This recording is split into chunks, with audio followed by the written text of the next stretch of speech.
तेरा वक्त अच्छा है, तू मुझसे किनारा कर ले। हम बुरे लोग हैं, बुरे वक्त में काम आएंगे। नमस्कार साथियों, स्वागत है आप सभी लोगों का आपके अपने YouTube channel future ready classes में एक नए टॉपिक के साथ। इस समय ये न केवल टॉपिक है बल्कि एक ऐसा विषय बना हुआ है जिससे सबको लेना देना है। ठीक है, थोड़ा वीडियो ये वाला लेट आ रहा है क्योंकि शादी विवाह का जो है समय चल रहा था, इसलिए लेट वीडियो बनाने के लिए आप सभी लोगों से माफ़ी चाहूँगा। और जो आज का अपना मुख्य जो टॉपिक है वो टॉपिक है SIR। SIR नाम से ही समझ गए होंगे सब लोग, सभी लोगों के पास फॉर्म आया होगा, सभी लोगों ने फॉर्म को भरा होगा।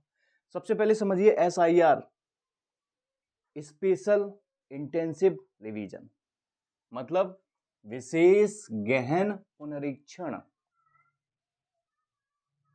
विशेष रूप से गहनता के द्वारा किसी चीज का जब रिवीजन किया जाता है, किसी चीज का जब पुनरीक्षण किया जाता है तो उसे SIR कहते हैं। और SIR स्पेशली हो किसके लिए रहा है?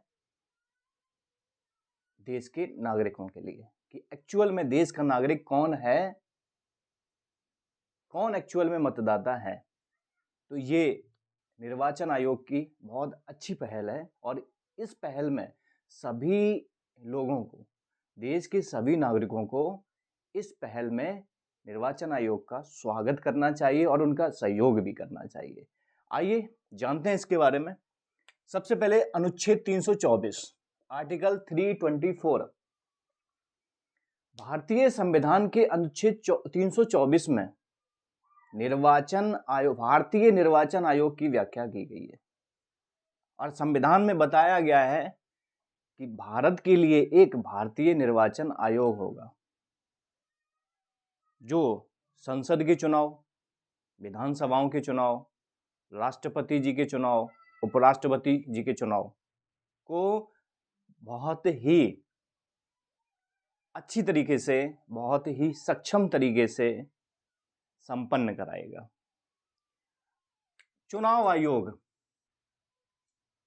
देखिए चुनाव जब शब्द आता है चुनाव आयोग, तो चुनाव आयोग के बारे में जान लीजिए। चुनाव आयोग के बारे में जानना बहुत जरूरी है। भारतीय संविधान के अनुच्छेद 324 में चुनाव आयोग का वर्णन है और ये चुनाव आयोग न केवल संसद, विधानसभा, राष्ट्रपति, उपराष्ट्रपति का चुनाव संपन्न कराता है बल्कि मतदाता जो सूची होती है उसको अपडेटेड भी करता रहता है। और इसका ये अधिकार उसको किसी सरकार ने नहीं दिया बल्कि संविधान ने दिया हुआ है।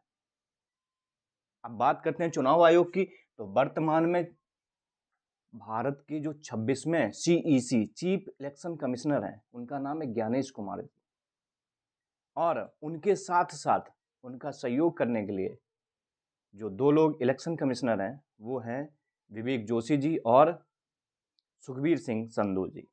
तो भारतीय जो निर्वाचन आयोग है इस समय 3 सदस्यीय निर्वाचन आयोग है, जिसमें एक CEC मतलब चीफ इलेक्शन कमिश्नर है और उनके सहयोग के लिए 2 इलेक्शन कमिश्नर है। हालांकि 1989 से पहले ये 1 सदस्यीय हुआ करता था। कितना हुआ करता था? 1 सदस्यीय हुआ करता था। फिर 1989, 7 अक्टूबर 1989 को इसको 3 सदस्यीय बनाया गया, लेकिन ये व्यवस्था नहीं चली और 1 जनवरी 1990 को पुनः ये 1 सदस्यीय हो गया।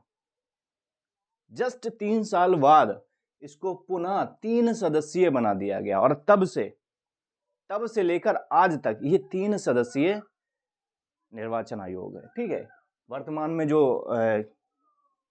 मुख्य आयुक्त है, जो भारतीय चुनाव आयुक्त, मुख्य चुनाव आयुक्त हैं वो 26वें नंबर के हैं और उनका नाम है ज्ञानेश कुमार जी। ठीक है, तो चुनाव आयोग को चुनाव प्रक्रिया के अधीक्षण, जो चुनाव इलेक्शन प्रोसेस होता है उसका अधीक्षण, और अधीक्षण का मतलब होता है रख रखाव, देख रेख, उसकी सारी जिम्मेदारी निर्वाचन आयोग की होती है। ठीक है, निर्देशन, उसको निर्देश देने की जिम्मेदारी, उसको डायरेक्ट करने की जिम्मेदारी चुनाव आयोग के पास होती है और नियंत्रण का भी अधिकार इसको मिला हुआ है। किसी भी चुनाव, चाहे वो संसद का हो, विधानसभाओं का हो, राष्ट्रपति का हो, उपराष्ट्रपति का हो, उस पर नियंत्रण किसका होगा? भारतीय निर्वाचन आयोग का। ये पावर उसको संवैधानिक पावर मिली हुई है, ना किसी सरकार के द्वारा मिली हुई है। ठीक है। चुनाव आयोग, इसका ढांचा क्या होगा, इसका टेन्योर क्या होगा, इसकी अवधि क्या होगी, इसकी सैलरी कहां से मिलेगी, ये सब डिसाइड करने का अधिकार जो है संसद को और राष्ट्रपति को होता है। ठीक है। और इसको मुख्य चुनाव आयुक्त या अन्य चुनाव आयुक्तों को हटाने का वही प्रोसेस है जो एक सुप्रीम कोर्ट के जज को हटाने का प्रोसेस होता है, महाभियोग प्रक्रिया द्वारा। ऐसे कोई भी सरकार इनको नहीं हटा सकती, क्योंकि ये स्वतंत्र और निष्पक्ष संस्था होती है। संवैधानिक रूप से ये स्वतंत्र और निष्पक्ष संस्था होती है, और इस निष्पक्षता के द्वारा इसको उत्तरदायित्व मिला हुआ है देश में चुनाव संपन्न कराने का। लक्ष्मी चरण सेन वर्सेस AKM हसन, एक मामला था 1985 का।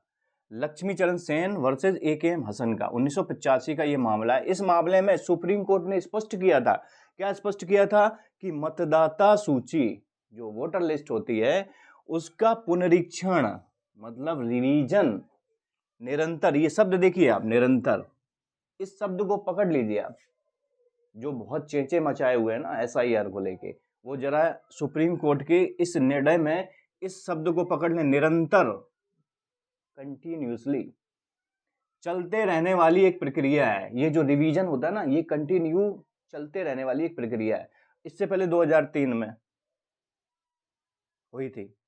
मैं तो कहता हूं इसको हर तीसरे साल, हर 5वें साल वो डिपेंड करता है चुनाव आयोग के पास, उनके संसाधनों के तौर तरीकों से होते रहना बहुत जरूरी है, वरना अन्य देशों के घुसपैठिए भारत देश के नागरिक बन जाएंगे। तो ये एक निरंतर चलने वाली प्रक्रिया है, और निरंतर चलनी भी चाहिए। स्वस्थ लोकतंत्र के लिए आवश्यक है, एक हेल्दी लोकतंत्र, एक हेल्दी डेमोक्रेसी के लिए जो पुनरीक्षण, जो रिवीजन प्रक्रिया होती है ना वोटर लिस्ट की, वो बहुत जरूरी है। ये कहना है किसका? मेरा नहीं, सुप्रीम कोर्ट का। और किस मामले में? लक्ष्मी चरण सेन वर्सेस AKM हसन 1985 मामले में।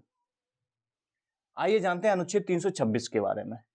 और जो आर्टिकल 326 है उसमें लोकसभा और विधानसभाओं के चुनाव वयस्क मताधिकार के आधार पर होंगे। ऐसा 326 भारतीय संविधान के अनुच्छेद 326 में बताया गया है कि लोकसभा और विधानसभाओं के चुनाव वयस्क मताधिकार के आधार पर होंगे। और वयस्क मताधिकार का मतलब होता है ऐसा भारतीय नागरिक जिसने 18 या 18 से ज्यादा उम्र पूर्ण कर ली हो, उसको वयस्क जो है क्या बोलते हैं? वयस्क नागरिक भी बोलते हैं और वयस्क मत देने वाला भी बोलते हैं। वयस्क, देखिए यहाँ पे लिखा हुआ है वयस्क मताधिकार। ऐसा प्रत्येक भारतीय नागरिक जो 18 वर्ष की उम्र पूर्ण कर चुका है, ऐसा प्रत्येक नागरिक जो 18 वर्ष की उम्र पूर्ण कर चुका है, किसी कानून द्वारा अयोग्य नहीं ठहराया गया। अब मान लीजिए एक सवाल उठता है कि कोई, ठीक है, 18 प्लस है और उसको मान लीजिए किसी कोई सजा हो जाती है, किसी भी IPC CRPC की केस में उसको जो है सजा हो जाती है और वो जेल चला जाता है। अब वो वहां जाके मान लो क्लेम करता है कि नहीं, मैं भारतीय नागरिक हूँ, 18 प्लस हूँ, मुझे वोटिंग करनी है, तो ऐसा अधिकार उसको नहीं मिला हुआ है। काय में? आर्टिकल 326 में। उसके ऊपर किसी कानून द्वारा अयोग्यता नहीं सिद्ध हुई होनी चाहिए। ठीक है, अयोग्य नहीं होना चाहिए वो। ये जो है वोट देने की मुख्य शर्त है, कंडीशन है। अगर ऐसा है तो वो है वोट देने का पात्र है, मतलब कि उसके ऊपर किसी कानून द्वारा कोई अयोग्यता नहीं सिद्ध होनी चाहिए, तब कोई भी भारतीय नागरिक जो वयस्क है वो वोट देने का पात्र है। लोक प्रतिनिधित्व अधिनियम 1950, लोक प्रतिनिधित्व अधिनियम 1950 में बने कानून के तहत मतदाता सूची को तैयार करना और व्यापक उपबंध किए गए हैं। इसमें मतदाता सूची को तैयार किया गया और इसमें जो जरूरी, व्यापक मतलब जो जरूरी और सबसे इंपॉर्टेंट है वो ऐसे जो है उपबंध किए गए, ऐसे नियम बनाए गए। और इसी कानून की धारा में, इसी कानून में एक धारा है 16 फर्स्ट ए, इसी कानून में, किस कानून में, लोक प्रतिनिधित्व अधिनियम 1950 की धारा 16 फर्स्ट ए में कहा गया है कि जो भारत का नागरिक नहीं है, समझिए आप, जो भारत का नागरिक नहीं है उसे मतदाता सूची में पंजीकृत नहीं किया जा सकता। भारतीय नागरिक जो नहीं है, जो भारत का नागरिक नहीं है, उसको मतदाता सूची में पंजीकृत नहीं किया जा सकता है। अब हो क्या रहा है, पॉलिटिकल पार्टी, किसी का नाम नहीं लूंगा मैं, वोट बैंक के लालच में, वोट बैंक के लालच में विदेशी नागरिकों को यहाँ की वोटर लिस्ट में शामिल करा देते हैं। ठीक है, इसीलिए सुप्रीम कोर्ट ने कहा है कि स्वस्थ लोकतंत्र के लिए ये जो पुनरीक्षण होता है ना, इंटेंसिव रिवीजन होता है, बहुत जरूरी है।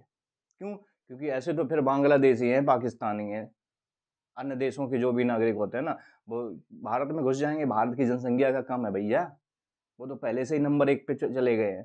अब आप कितना और नागरिक बनाओगे सभी को? भारतीय नागरिकों के जो संसाधन है उन पे वो डाका डाल रहे हैं। इसलिए ऐसे घुसपैठियों को इस रिवीजन के द्वारा बाहर भगाना चाहिए, पता करना चाहिए कि एक्चुअल में भारत का नागरिक है कौन। ठीक है, इसमें कहा गया कि भारत का नागरिक नहीं, उसे मतदाता सूची में पंजीकृत नहीं किया, रजिस्टर्ड नहीं किया जा सकता। ठीक है, धारा 16(2), ये धारा 16 फर्स्ट है, ये धारा 16(2) में कहा गया कि यदि ऐसे किसी व्यक्ति का नाम जो भारत का नागरिक नहीं है मतदाता सूची में पंजीकृत हो भी जाता है तो वो क्लेम नहीं कर सकता कि नहीं नहीं मैं भारत का नागरिक हूं। मतदाता सूची में पंजीकृत हो भी जाता है तो भी उसका नाम मतदाता सूची से निकाल दिया जाता है, और ये पावर, संवैधानिक पावर मिली हुई है किसको? भारतीय निर्वाचन आयोग को। ऐसा नहीं है कि एक बार मेरा किसी बांग्लादेशी का, किसी पाकिस्तानी का नाम आ गया वोटर लिस्ट में तो वो बोलने लगा नहीं मैं भारत का नागरिक हो गया। नहीं, इसको हटाने का अधिकार पूर्ण रूप से संवैधानिक रूप से मिला हुआ है किसको? भारतीय निर्वाचन आयोग को। और मतदाता का नाम देश में किसी एक स्थान पर ही पंजीकृत हो सकता है। स्पेशल रूप से कहा गया है कि मतदाता का नाम देश में किसी एक स्थान पर ही पंजीकृत हो सकता है। अब सबसे ज्यादा लोगों को जो दो दो जगह पे अपना बनवाए हुए हैं, क्या बनवाए हुए हैं? वोट। एक गांव में भी बनवाए हुए हैं, एक शहरी क्षेत्र में भी बनवाए हुए हैं, दो दो जगह वोट डाल रहे हैं भैया।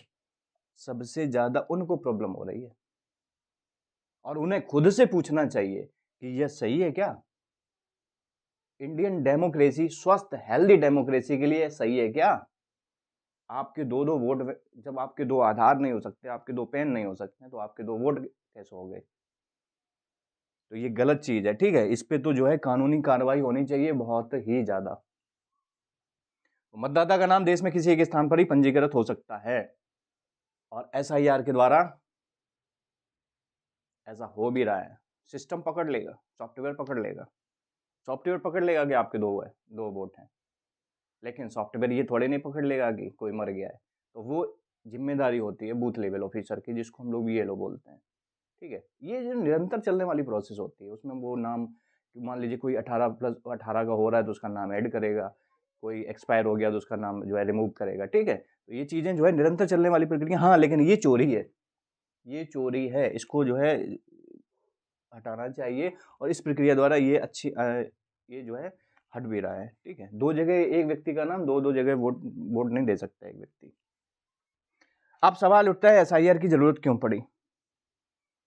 कई लोग सवाल उठते हैं कि क्या जरूरत थी इसकी करवाने के लिए, तो इसमें समझिए आप, SIR की जरूरत क्यों पड़ी? मतदाता सूची का दुरुपयोग हो रहा था। लोग क्या करते थे?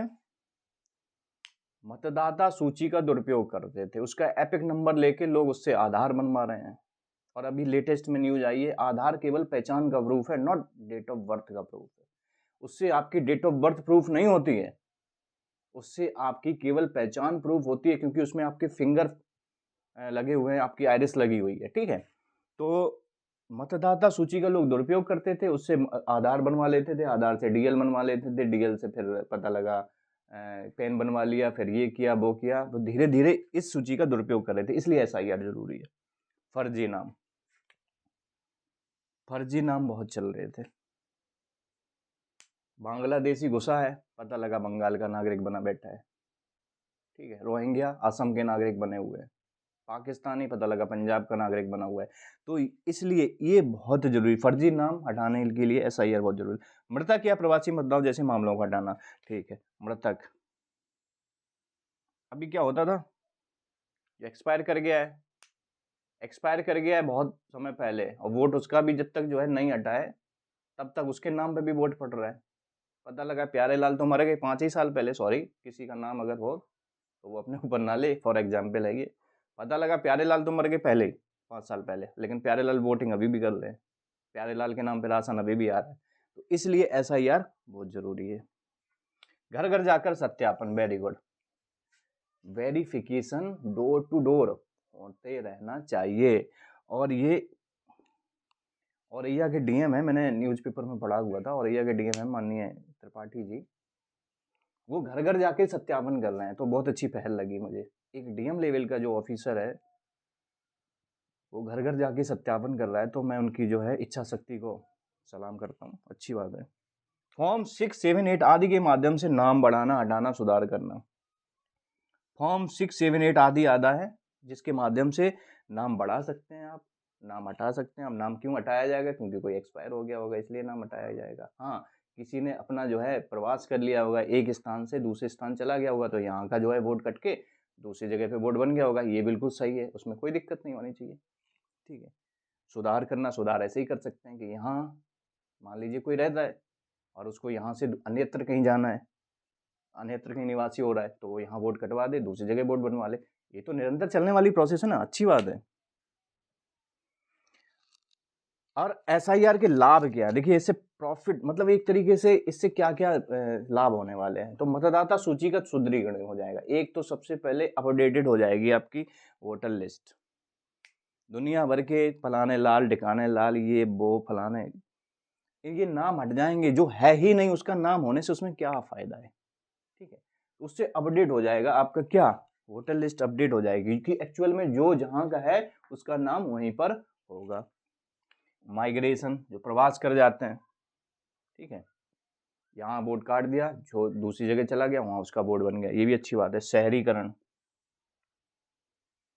एक डेटा निकल के आएगा ना इसमें, रूरल नागरिक, हमारे जो रूरल वोटर हैं वो कितने हैं, अर्बन वोटर हैं वो कितने हैं, ठीक है। निवास पैटर्न के अनुरूप स्थायी निवासी है या टेम्परेरी निवासी है, ठीक है, परमानेंट निवासी है या टेम्परेरी निवासी है, इससे ये जो है एक लाभ मिलेगा। इससे ये डेटा सरकार के पास होगा, निर्वाचन आयोग के पास भी होगा। न्याय संगत एवं निष्पक्ष चुनाव का आधार है, न्याय, ये इंपॉर्टेंट चीज है।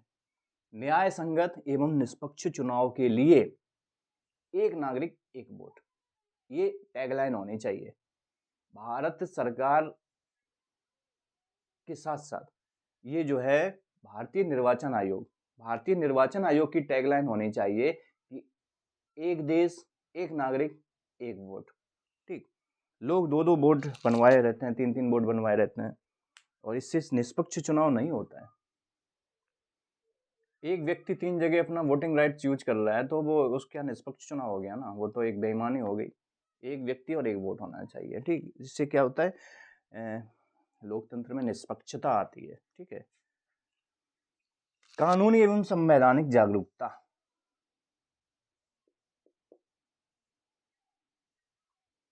प्रत्येक नागरिक को कानूनी रूप से और संवैधानिक रूप से जागरूक होना चाहिए। प्रश्न पूछिए, आप बीएलओ जो आते हैं उनसे प्रश्न पूछिए, आपका जो भी डाउट होता है उनसे प्रश्न पूछिए, वो आपका सेटिस्फाइड आंसर देंगे, आप संतुष्टिपूर्ण। और पता नहीं कोई र्यूमर फैलाता है कि वोट कट जाएगा, क्यों भाई वोट क्यों कट जाएगा, क्यों वोट कट जाएगा, मुझे ये बताइए। अब देखो सबसे पहले, हाँ ये है ना चुनौतियों में बात, लोग कहते हैं ना कि नाम कटने का डर है, काहे का डर है भाई, आप भारत के नागरिक हो, आपका क्यों डर है, क्यों नाम कट जाएगा, बताओ जरा, क्यों नाम कटेगा। इसमें 3 टाइप के कैटेगरी डिवाइड करी गई है एसआईआर में। पहले कैटेगरी वो, जब एसआईआर फॉर्म मिला है ना, सबको मिला हुआ है एसआईआर फॉर्म, अभी तो जमा हो गया, मैंने भी अपना जो है भर के जमा कर दिया, ठीक। एसआईआर 3 टाइप के लोगों को कैटेगरी बना दी गई। पहले टाइप के तो वो लोग हैं जिनका 2003 में भी जो है पुनरीक्षण हुआ था, उसमें नाम था, और अभी 2025 में भी नाम है, फर्स्ट कैटेगरी। सेकंड कैटेगरी, जिनका 2003 में नाम नहीं था लेकिन अभी नाम है, बट उनके दादा दादी, उनके माता पिता, उनके नाना नानी 2003 की लिस्ट में थे। इसीलिए आपने देखा होगा SIR फॉर्म सभी ने भरा है और उसमें देखा होगा कि माता का नाम, पिता का नाम भी लिखा जा रहा है। वो इसीलिए लिखा जा रहा है कि मान लीजिए ठीक है, आप 2003 में इसका रिवीजन हुआ था, आप 2003 के बाद वो बने हैं, वोटिंग करने के लिए आपको जो है राइट्स मिला हुआ है, आपका वोट बना हुआ है। उससे पहले कैसे पता लगेगा कि आपके थे यहाँ के नागरिक नहीं थे? उसके लिए आपके माता पिता को ट्रेस किया जाएगा ना, आपके दादा दादी, आपके नाना नानी। स्पेशली कोई सिंपल, बहुत ज्यादा सिंपल है, इसमें किसी बात की कोई टेंशन लेने की जरूरत नहीं। हाँ, जो इसकी तीसरे टाइप की जो कैटेगरी है ना तो 2003 की लिस्ट में थे और ना 2003 की लिस्ट में माता पिता, दादा दादी, नाना नानी का नाम था, और एकदम से वो क्या बन गए, भारत के नागरिक बन गए, उनके पास एपिक नंबर आ गया, उनकी जो है वोट बन गया, वोटर लिस्ट में उनका नाम आ गया। ऐसे लोगों पे तो जो है, ऐसे लोग रडार पे भी हैं और ऐसे लोगों को बहुत ही अच्छी तरीके से ट्रेस किया जाना चाहिए, ठीक है, क्योंकि यहीं से तो पकड़ में आएंगे लोग, यही तो पकड़ में आएंगे। और हाँ, ऐसे में भी किसी को लगता है नहीं नहीं, मैं एक्चुअल में भारत का नागरिक हूँ और ये कंडीशन फुलफिल नहीं करता हूँ, तो और उसका अगर मान लीजिए उसका नाम कट जाता है वोटर लिस्ट से, तो उसके लिए कई संवैधानिक संस्थाएं हैं भैया। सुप्रीम कोर्ट तो चिल्ला चिल्ला, अभी बिहार में SIR हुआ, क्या हुआ, एक शिकायत नहीं आई, 50-60 लाख लोगों के नाम कटे, किसी ने शिकायत करी? नहीं करी। नहीं करी का मतलब क्या है, फर्जी नाम थे ना। तो इसमें जो है किसी को दिक्कत नहीं होनी चाहिए, किसी का नाम नहीं कटेगा, जो भारत का एक्चुअल में नागरिक है उसका नाम नहीं कटेगा। और जो घुसपैठिए बन के आए हैं ना, भारत के नागरिक बन गए हैं, एपिक नंबर जनरेट हो गया, वोटर कार्ड बन गया, भाई उनके ऊपर तो जो है रडार पे हैं वो, समझ लो पहले से ही। दस्तावेजों की जरूरत व पहुंच की समस्या, भाई इसमें ना तो कोई दस्तावेज की जरूरत है, BLO के पास ऑलरेडी 2003 की लिस्ट है, आपका सारा डिटेल BLO के पास है। पहुंच की समस्या भी नहीं है, BLO आपके घर आता है, BLO आपके घर आ रहा है, आपके घर आके बड़ी जो है, बड़ा कोऑपरेटिव जो है BLO है। मेरे यहाँ के तो बहुत अच्छे कोऑपरेटिव BLO है, और लगभग सभी, मैं समझ रहा हूँ सभी BLO कोऑपरेटिव हैं और सभी लोग जो है अच्छी तरीके से वर्क कर रहे हैं, तो सबको अप्रिशिएट करना चाहिए। आप खुद से फॉर्म भर देते हैं पूछ के, आपको तो फॉर्म भी नहीं भरना है, केवल आप अपने बताते रहिए आराम से, ठीक है। तो ना तो पहुंच की दस्तावेजों की कोई ज़रूरत है और ना ही कोई पहुंच की समस्या है, ये तो ज़बरदस्ती का जो है चिल्ला चोंटी है कि ये फलाना ठिकाना नहीं है। हाँ, समय सीमा, इस पे जरूर बात करेंगे। समय सीमा, भारतीय निर्वाचन आयोग ने जो समय सीमा तय करी है उसको जो है, अगर वो अपने हिसाब से, ठीक है, वो उन पे डिपेंड कर रहा है, समय सीमा में थोड़ी अगर रियायत देना चाहें तो दे सकते हैं। क्यों? क्योंकि इसमें जो है काफ़ी मेहनत करनी पड़ रही है मशीनरी को भी, ठीक है, और शादी विवाह का समय भी चल रहा है, तो लोग जो है वो उसको भी अच्छी तरीके से अटेंड नहीं कर पा रहे हैं। तो अगर चाहे तो समय सीमा दे सकता है, वो भारतीय निर्वाचन आयोग के ऊपर डिपेंड करता है। प्रक्रिया, प्रक्रिया बहुत सिंपल है, कोई टेंशन वाली बात नहीं है।